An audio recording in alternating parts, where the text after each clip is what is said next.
What's up, everybody? It's Cole and Xavier, and this is Xavier's official last video. But the last one was his last gameplay. Yes. Or this one might come out after. Or no, this one might come out after. Yeah, who knows? Time paradoxes. Yes. But we are taking a look at my Battlefield Brothers deck. Got General Optimus Prime in Mayor Ultra Magnus. Excuse me. You excuse. Altogether, 25 stars exactly.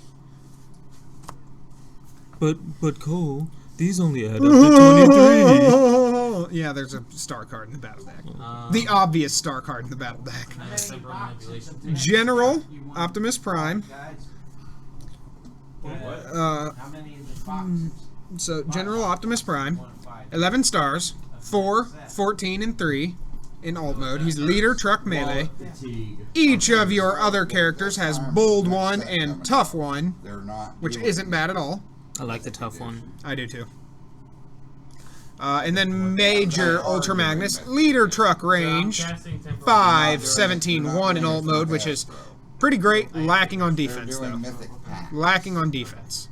But that's about par for the course with him, because he's pretty powerful. Before the game begins, you may put an Ultra Magnus armor from your deck onto this. No. And he has Brave. He's also 12 stars. I don't like his Brave. You don't like his Brave? No. Because when you go first, you have to attack him. You want to attack General, because General's the real bastard of the deck. The real bastard. In bot mode, General is leader ranged, 6, 14, and 2, which is pretty solid. Yeah. Bold 1, tough 1, and focus 1, which is really nice. Focus was the new keyword for Siege, right? Yeah. You know what? There weren't a whole lot of. There was one.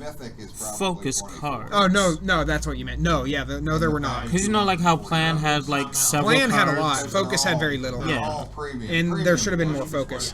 But we're gonna get Safeguard and Revenge out the butthole probably. I like Revenge. Revenge is pretty cool. Yeah, and bold 1, tough 1, focus 1. Major Ultra Magnus, leader ranged, so he stays ranged on both sides. I have his toy at home. You should have brought it for this. Should have. Sit it there. But I don't have General. I don't have the General. I just have Magnus, and currently he's equipped with Cog. That works too. 6, 17, and 1, which is pretty spectacular. Once again, low on the defense, but he's a powerful card, being a super rare. When he attacks and you flip at least double orange, double blue, do 1 damage to each character.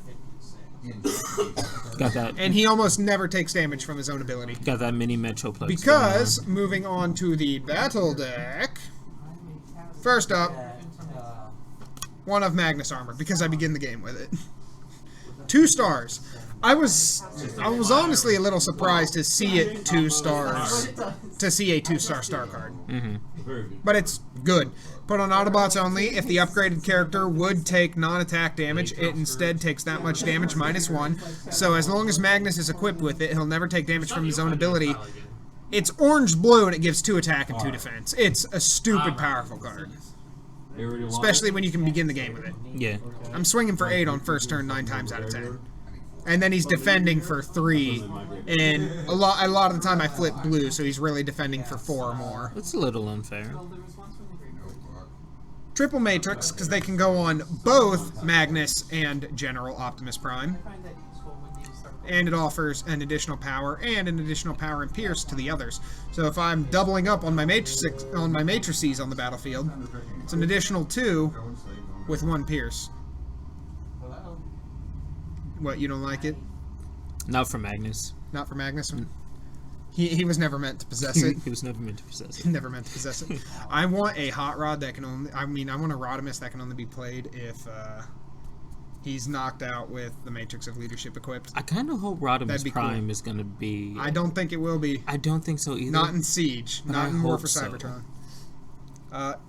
Double backup bag to protect my Magnus armor. This is a new tech, because I'm tired of Xavier. It is bullshit.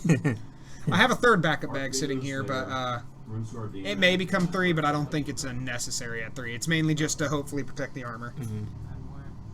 Triple battering ram, because it's a really fun card. I still love that our question about that got answered with the triple changer, because we asked about that because we came into a situation. It's like, do you flip it to any mode, or does it have to fully flip sides? But no, it can flip from Alt 1 to Alt 2, Alt 1 to bot, Alt 2 to Alt 1, Alt 2 to bot, or bot to Alt 1 or 2. Really cool card. Plus, it also offers an additional 2 damage. And when you deal damage, it only goes on trucks, and when you deal damage, the damaged character flips to its other mode. Or in the case of triple changers, one of its other modes. Triple reactive armor for that +1 defense, that nice orange, that okay green. I'm not that big of a fan of the green. I mean, it's great for the Enigmas, but overall, because you use like green a lot, but like, there have never been that many cards that were green that I want to run. I love the green cards. Other than the Sonic Scramble, I was running that when I was running my Decepticon leadership because I was just doing all the discardy stuff. And then the backup bag, I'll probably grab that. If like you haven't gotten rid, like if whoever I play against, if they haven't gotten rid of the armor, if I see the backup bag, I'll probably grab the backup bag. Triple compact shield, just because I like the black pip for just a little bit of pierce in the deck. And an offer to defense. Xavier does not like it. Xavier does not like it, but not for the pierce or anything like that. He just is not a fan of the card. Triple cargo trailer, which is a new addition that I'm testing out. Because if I end up going second and I have a cargo trailer in hand, I can instantly slot it on either of them. I really do think you'll be able to manage 2. I don't think doubt I'll ever get to 3. Yeah. But between flips and your opponent seeing that, oh god, he's about to have 3, it's not going to happen. And then the staple triple force field. Because you should always be running triple force field. If you're running high health characters, you should be running triple force field. I mean, you're entitled to your opinion, but I definitely think triple force field is a must in most decks that run high health characters. That's fair. You've seen the damage that this does and the damage that Twin Primes does.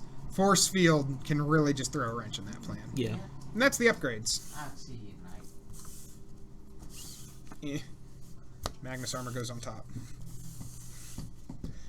I'm gonna be so mad when I don't shuffle this, and then I'm gonna go to play Adam like sometime, and it's just sitting there not shuffled. I'm gonna be so disappointed. Triple vaporize, which is 1 up from the, because I think I only had 2 in here. Yeah, only had 2, so that's 1 more. And then triple ramming speed, because with War for Cybertron, scrapping became your best friend. It is. It is so disappointing that it literally became necessary to have to run cards that scrap upgrades. I find that slightly disappointing that it's basically become a necessity, but it's a necessary evil, and I'll play it. I mean, I think it was always necessary, just to a lesser extent. It was necessary, but then, like, not even just the Battle Masters, some of the upgrade... Anticipation engine, battering ram, Magnus armor. There's some crazy upgrades that were released, and these became that much more valuable to the deck. So running 6 upgrade removal, 3 orange, 3 blue. I don't think that's bad at all. Triple pep talk. 1 of them being a new one, 2 of them being wave 2. We put in the different art one to confuse the opponents. We put in the different art one because I only have 2 of the wave 2 ones that I could find. Totally to confuse your opponents. Triple piece through tyranny. Mainly for the double orange, but as you will see in one of the... Yeah, because I think this one's going to go up first, just with the old version of the deck. As you're going to see, Cotton witnessed a bold move. Cotton witnessed the boldest of moves. Double Heat of Battle, and that's mainly to aid Magnus, but it can also help General Optimus Prime. But this is mainly to aid Magnus in getting that ability off, because any damage is damage. And then if I'm playing against somebody who's playing a heavy orange deck, yeah, sure, you can have Bold 3. You mean tough? Tough 3, that's what I meant. Triple Brainstorm, because I run a fair amount of actions. I think it's not quite half and half, but it's pretty close, so I got 8... I think it's exactly half and half, because here's 2, and I only have 40 cards in the deck. Well, there you go. Exactly half and half. And then to wrap it all up, the new... They can't see that right there. Exactly. No. So I was like, nah, I'll just win the game. There we go. 2 team-up tactics. Was running 3, now I'm running 2, because the only person who really ever sees his alt mode is General Optimus Prime. Magnus sees it for the first turn, and then he's like, I'm here. You should run General Optimus and Nova Star so you can get the full effect of team up tactics. No. Yes. I do not like Nova Star. I It was cool design and everything, but I just do not like Nova Star. need Wave 4 to have that plane tank. No. Yes. They might do Skytread, but I don't think they're going to do it. He's a triple changer. Well, yeah, but he's Overlord's kind of a triple changer, but not really, because he's an independent tank and jet. Overlord's a 6 changer. No, is he? I'm thinking of the version from the Power of the Prime storyline. He's tank and jet, but they are independent vehicles. He's one of the bots. Well, that's how Skytread is. Yeah. Is Skytread 2 independent vehicles that link up? They don't link up. At least not the Siege toy. No, I don't mean like link up into like one mode, but they link up into- to make the transformer. Yes. Because Cog is technically one of those too. He's 2 parts of little defensive vehicles. Yeah. And then they can link to make like a big like AA track, but you get like a little Alcoholics Jeep with Anonymous. you get like a little Jeep with guns, then you get like a little treaded vehicle with guns. Either way though, that is Battlefield Brothers. Pretty powerful. It gives Twin Primes a run for its money, and Decently so. I think I've literally only lost 2 games with this deck. I just lost the game that we just played, and then I lost against your Thundering Prime.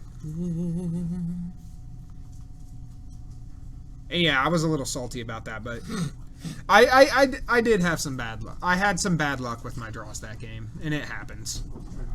I'm salty in the moment, but then I get over it. I think you'll be happy to know that I did take the scrambles out of that deck. Sonic Scrambles. Sonic Scramble. When I get with a lot of the decks that I build, if I don't have draw in there, if I'm stuck to top decking at the top of the game, it's basically game over for me. I can't do anything if I don't have that much draw, because as removing upgrades became more necessary, I honestly think drawing became less necessary. There was a lot of draw in the first couple of decks that you would see. I'm sure there are still decks that do play a lot of draw. I haven't looked at any of the Gen Con decks. Not that I care for it, because I just plan on going into our qualifier blind. But probably play this just because it does more damage faster than Twin Primes does, I think. Twin Prime swings for bigger, but I think this successfully gets damage across more. Mm-hmm. Do you have an idea of what you want to do for sideboard for this? I have a vague idea. Definitely throw in espionage. I'll look into it. I don't know who my secondary character would be, but I'm honestly thinking Don't always need one.